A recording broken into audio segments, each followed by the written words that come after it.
Valley's leading news program with Jim Gardner.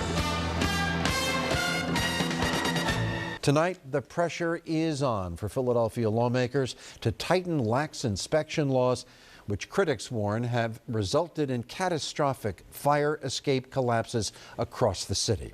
For the first time on camera, the survivors of a fatal accident in Center City are speaking out to Action News investigative reporter Wendy Saltzman, saying the death of 22-year-old Albert Sue should have been prevented. Laura O'Brien says after surviving a 43-foot free fall, she could hear the screams. O'Brien and her roommate Nancy were seriously injured. Albert's shoe was dead.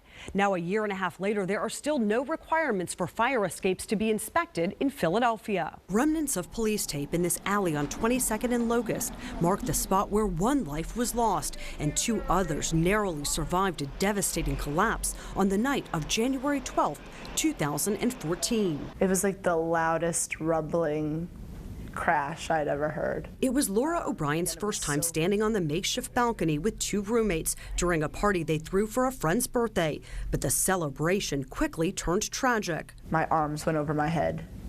I went down, straight down so quickly. O'Brien survived the fall but broke her back. One other roommate was also seriously injured. I could hear my roommate Nancy yelling. Albert Sue was not so lucky. First thing I thought was, that's not possible. Sue's oldest brother, Min, spoke with us through tears. I lost my brother.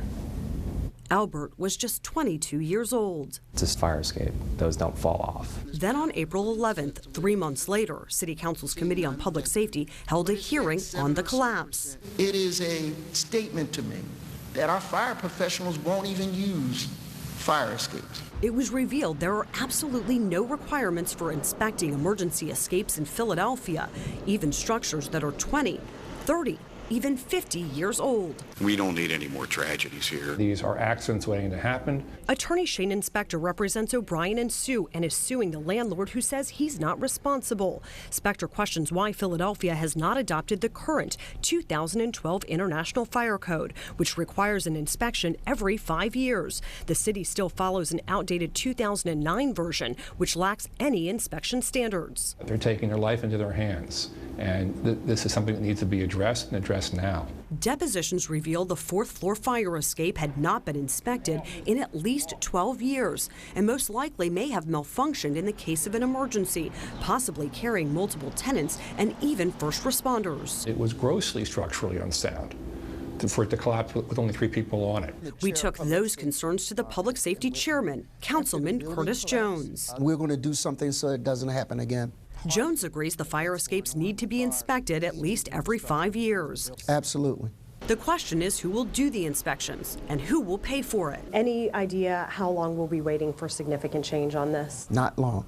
We pushed Jones on a date for that new law. He said he thinks he could get funding for inspections in the budget starting July 1st and hopes to pass a bill within the fiscal year. At issue is who would pay for the inspections. Council is considering the landlords who would pass that expense on to the renters.